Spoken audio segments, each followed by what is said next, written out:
I'm Matt McClure. And I'm Francesca Maxime, and this is Currents. A banner day in Brooklyn as 3 men become priests.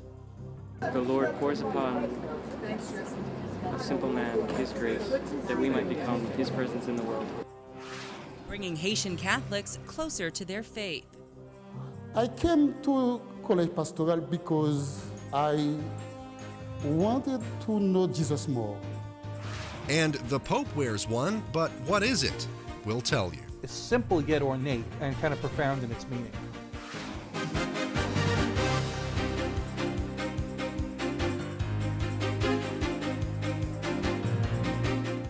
Thanks for joining us. It is the season, ordination season. Around the country and around the world, men are being ordained to the priesthood and the diaconate. This weekend, it was Brooklyn's turn. With Bishop DiMarzio recovering from surgery, Auxiliary Bishop Frank Caggiano ordained 3 men as priests for the diocese. Fathers Daniel Champoli, Robert Mucci, and Thomas Shapanchek are the latest to join the priestly ranks in Brooklyn and in Queens. We witnessed a beautiful event in which three of my brothers were ordained to the priesthood. It was beautiful to see 3 men that you share a common goal with to accomplish it today at ordination. So it was really magnificent. The gift of the priesthood, well, it's just that it's a gift and it's a mystery. The Lord pours upon a simple man His grace, that we might become His presence in the world in a very special and particular way. And that is a tremendous and overwhelming reality, one that hasn't quite clicked yet. And I'm just very grateful to God and to my family and all those who have supported me over the years through their prayers. When we look upon you, all of us, we see 3 men who are deeply blessed, gifted, and talented. Danny is a gifted musician, gifted organist, loves music, really great guy. Bob worked in actually World War III IG, and really very, very smart, good with numbers and everything like that. Tom is a very quiet guy. He's also a gifted and talented musician, plays the organ, plays the violin, gifted with languages, speaks many different languages. So they're 3 great guys that the Diocese of Brooklyn is very lucky to have as priests. The talents have been given to us to be used for God's glory and for the enrichment of the people of God. So, in whatever it may be, my background in education, I was a teacher for so many years. My love of music, of classical music, of instruments. So, I would hope that I can use it with kids in the parish for the glory of God in the liturgy. So, in every possible way. I think the most poignant moment was when the bishop blesses their hands, because it is through those consecrated fingers that they actually, and through prayer, that they convert the bread and wine into the body and blood of our Lord Jesus Christ. You know, I listened to the names of all the saints, and to think that all those wonderful people were praying for me and interceding for me as I laid there. It was very humbling, but very gratifying at the same time.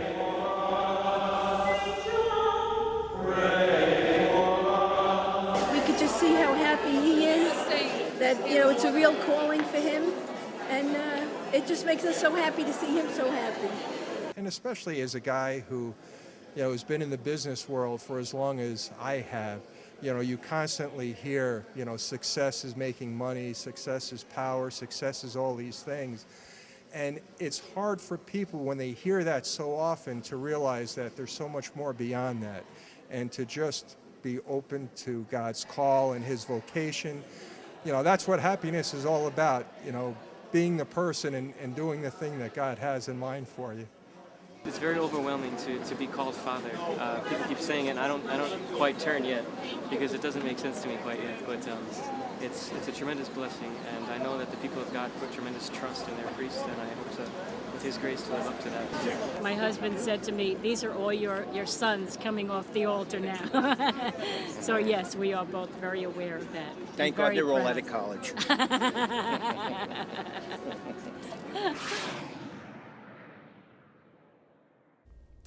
Well, also at Saturday's ordination mass, the new priests received their next assignments. Father Ciampoli is assigned to Holy Family Parish in Flushing, Queens for the summer. Father Mucci was assigned to St. Athanasius Parish in Mapleton, Brooklyn for the summer. Both men will then continue their studies in Rome. Now, Father Szczepanczyk received his permanent assignment to Our Lady of Czestochowa, St. Casimir in Greenwood, Brooklyn. Congratulations to them all. Stay tuned. There's more currents ahead, including the day's headlines. And a special graduation day for Haitian Catholics. It will help me to better know my faith.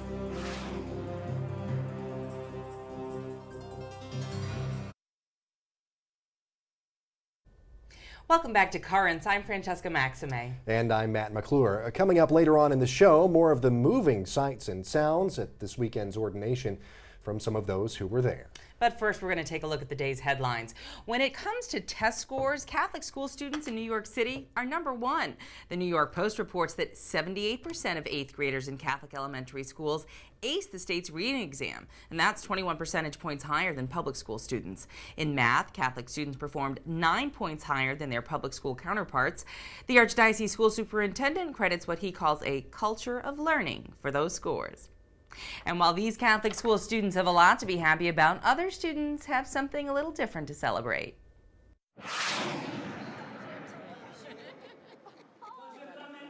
Summertime is graduation time, and this Sunday was no exception. Dozens of newly minted first, second, and third-year students put on their caps and gowns to receive their diplomas from Kolej Pastoral. I feel fantastic today. It's a great day for me. Je me sens vraiment heureux parce que moi senti que je pas de perdre du temps ici là. Kolej Pastoral is used to help train lay people within the Catholic Church. Geared for Haitians with classes in Creole, the college teaches people at all levels about how to better connect with their faith and then share what they've learned with others. I came to Kolej Pastoral because I had a need. I wanted to know Jesus more. I wanted to know him more because he said, if you seek me, you will find me.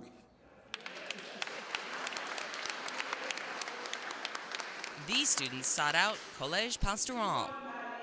The program began in 1988 as a response to our pastoral assessment that the Haitians needed a program of systematic formation, biblical formation, doctrinal formation, and spiritual formation, because there were so many people going to church, but we realized that we had very few well-formed leaders. Bishop Guy Sansaric founded Kolej Pastoral. Sister Marcel runs the program, and several instructors teach students 3 things. And the first pillar is the Bible, study of the Bible. And the second pillar is a doctrine of the church, you know, who Jesus is, or what the church is, what the sacraments are. And third, spirituality, because it's... Kolej Pastoral pretty much follows the traditional school calendar with orientation in the fall and classes in Creole every other Saturday from 10 to 4, starting in October. Well, the grand vision is to equip the Haitian community with leaders, Catholic, well-formed leaders, so that they can be active in the parishes, render services in the parishes. For those who wonder if they're cut out for the coursework, not to worry. Instruction is just above an elementary level, and teachers change the vocabulary and style of the teachings to one that's more common and understandable in order to reach everyone's educational level. We have no age limit. Most of the time we have young people, let's say of 20, and and old ladies, old men, you know, from 70, 75. You find people at that age coming, and people who are willing to discover or to have a better relationship with Jesus. I learned a lot. I learned about my faith. It will help me to better know my faith, to better live it, and to better spread Jesus' word. Because Jesus said, go and make disciples. Donc, our responsibility is to go out there and to preach your word and to proclaim the word of God.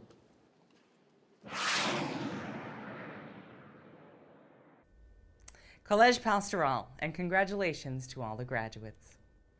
Well, after a civil ceremony earlier this month, Alberto Coutier and his girlfriend of 2 years were married this weekend at an Episcopal church in Florida. Coutier, you'll remember, is the priest who left the Catholic Church after being photographed with his girlfriend on a Miami beach. Well, it could be, it might be, St. Paul. Pope Benedict announced on Sunday that the early tests show bone fragments discovered in a sarcophagus near Paul's burial site are those of the apostle. Vatican archaeologists also believe they found the oldest image of St. Paul. The frescoed image was discovered in the catacomb of St. Thecla in Rome and is believed to be from the 4th century. Pallium Day is finally here. 34 archbishops from 20 different countries were at the Vatican today to receive the Pallium, a special vestment. We'll have more on that later in the show as a church historian joins us to talk about its history and its meaning. Pope Benedict gave a brief preview of his long-anticipated encyclical Caritas in Veritate, or Charity in Truth. The Pope says that it will incorporate parts of a 1967 encyclical written by his predecessor, Paul VI. Benedict says his encyclical will, quote, cover some aspects regarding the global development of our time. Well, stay tuned. There's much more current straight ahead. The Pallium. 34 archbishops from around the world just got one, and we'll tell you what it's all about. It's a symbol of the archbishop's union with the See of Peter.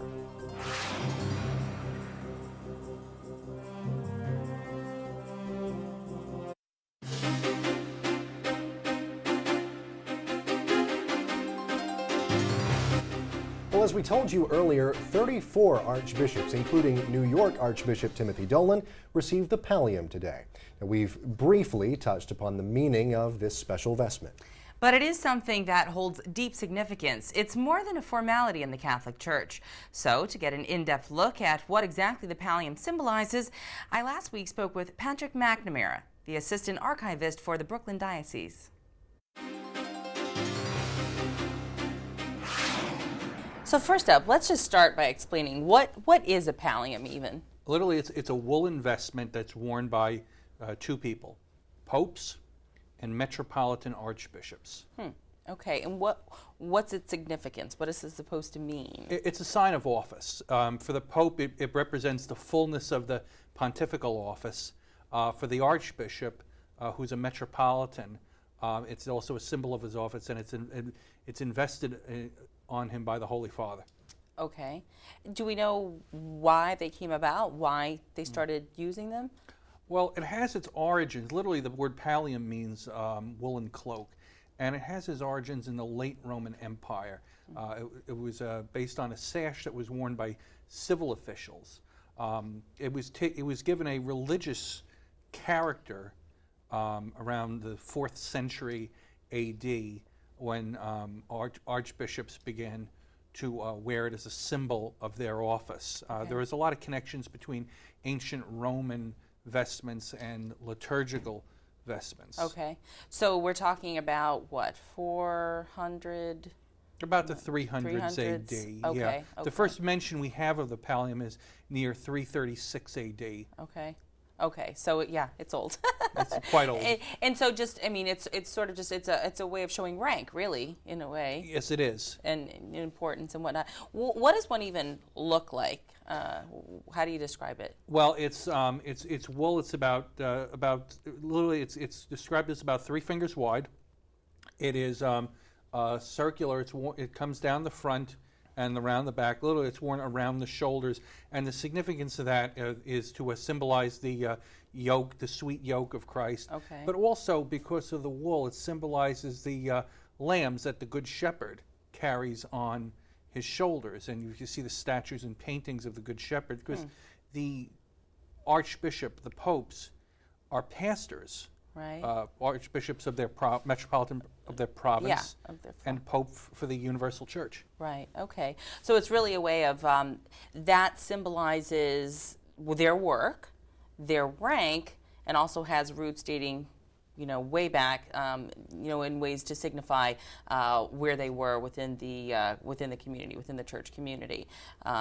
Tell me a little bit more about what you can find on it, because having done a little bit of research and whatnot, I know it's decorated in a certain way. It has certain specific things on it. You were talking about a little bit the wool and whatnot. Well, let me talk about the wool. The wool is actually taken from lambs that are blessed on the Feast of St. Agnes. The word Agnus in Latin means lamb. So these lambs are blessed on the Feast of St. Agnes at the Church of St. Agnes outside the walls in Rome. And this is done every year? This is done every year on January 21st. Okay. And the wool is then used for the pallium. And the pallium is decorated in such a way that you have 5 crosses. And these crosses symbolize the 5 wounds of Christ. And you also have 3 jeweled studs on the pallium, and they symbolize the nails that were used on Christ at the crucifixion. Okay, so it's really an ornate vestment. It's simple yet ornate. Okay. And kind of profound in its meaning. Right, absolutely. And do we know how many people, if you will, have them then? If it's archbishops or and the Pope, obviously, or Well, let me just say a word about the archbishops. The archbishops, not all archbishops will get, metropolitan archbishops will get the pallium. Ecclesiastically, the world is divided up into dioceses, but dioceses are grouped together into provinces, and the head of that province is a metropolitan, an archbishop. And in our case, in the Diocese of Brooklyn is part of the Metropolitan Province of New York, and the head of that province, the Metropolitan, is Archbishop Timothy Dolan, who's one of the 5 American archbishops going to receive the pallium from Rome. Right, absolutely, and that happens imminently, absolutely. And tell me a little bit more about whether or not it's the kind of a garment that has a special meaning, perhaps, to the person who's wearing it. Obviously, it's more than just having, so to speak, bars or whatnot, anything on your jacket. It's something that really means something to the people to whom it's given. Well, it's 2 things. One, it's a sign of the office, and the other thing is it's a symbol of the Archbishop's union with the See of Peter, with the Holy See, with the Vatican. Okay. And in fact, the night before the pallium is bestowed on the archbishops, it's kept near the tomb of St. Peter, the Confessio Petri, overnight, so that it attains the status of a contact relic, that it's had contact with the relics of St. Peter. Interesting. And also, we were talking a little bit about this before, while this is within the Catholic Church, are there not similar, if you will, traditions elsewhere? Yes, there are. There's the in the Orthodox Church, metropolitan archbishops will wear a vestment similar to the pallium, but this is called the omophoron, and that's in the Greek Orthodox and Russian Orthodox churches. Okay, so it's generally for the same purpose, and this goes back to the old Roman garments and whatnot and that kind of thing? It goes back to the Roman garments. It's used within the context of the liturgy as a symbol of the office. Okay, all right. And can it be used to celebrate Mass, or is it used to, can it be worn, during? Yes, it is. Or exclusively for those purposes? Exclusively for those purposes. It wouldn't be worn outside the context of the liturgy. Okay, so it's just for that. Right. And, well, that sounds amazing, and it's nice to get the historical background on it from you, because it's certainly something that I knew little about, and I'm looking forward to having Archbishop here receive one. Thank you. All right, thanks so much. That's Patrick McNamara, Assistant Archivist for the Brooklyn Diocese. Well, really a lot of meaning and history behind the pallium, and really a great day for the 34 archbishops who received them. Absolutely. And Saturday had special meaning for 3 men in the diocese. When Currents returns, we'll have more from Ordination Day at St. James Cathedral.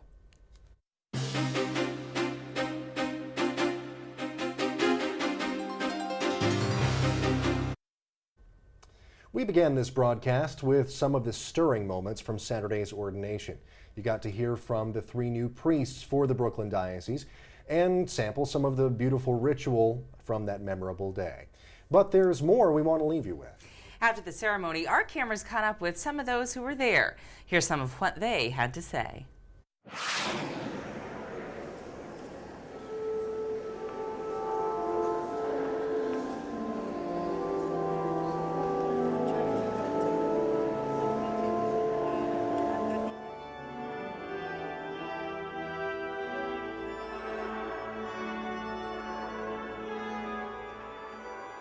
My prayer for these men and for all priests around the world is that they imitate Jesus Christ and that they withstand all the temptations of the devil, because their souls are the ones that he wants. Hope and pray for all the priests that they can continue giving their blessings and be true to God and Jesus and the Spirit of the Lord. Just hope that we get more of them, first of all, because there's such a great shortage, and that they continue to do God's work and just make a difference in our life. As Bishop Caggiano said today, to continue to have prayer, to continue to be men of prayer, and that's really essential for the priesthood today, is to be men of prayer, to be men dedicated to the Lord, and to have Mary along as their guide, as their help. And let us turn to the words of the Master, who taught us very well what authority is meant to be. I have come not to be served, but to serve and give my life as ransom for the many. Give them guidance, and because they're in charge of all of us, so if they give us the right motion, then it can help us out.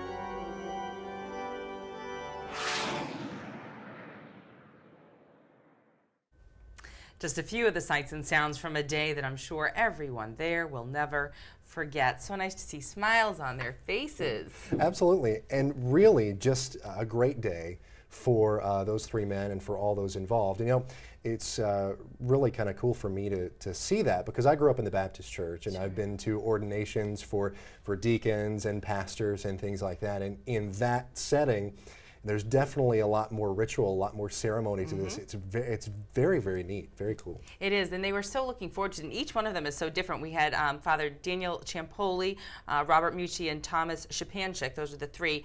And you know, one, he was saying he has to overcome his youth. He's very young. Right. The other one was saying so happy to be out of the world of commerce and just having to deal with money. He was a businessman before. And the third priest is you know, really looking forward to enjoying his languages and being able to share the word of God with everyone. And so I'm really looking forward to having more stories on them soon. Absolutely, and you know, it's a great thing that all three of them have answered the call, coming from different places in their lives. Absolutely, yeah. I think the diversity there is just really quite remarkable. All right. Well, that's it for this edition of Currents for a Monday. Tomorrow, a rare Bible reading marathon at an Episcopal church in Westchester. We'll take you there, and we'll talk with someone from the American Bible Society who'll have some tips on studying Scripture, so you won't want to miss that. No way, and you don't have to miss Currents if you aren't near a television. We're online at netny.net/currents. You'll find the very latest episodes and archives of past stories, plus our blog, Riding the Wave. You can also follow us on Twitter at twitter.com/currentsny. So check us out. Until next time, I'm Francesca Maxime. And I'm Matt McClure. Thanks for joining us. Have a great night.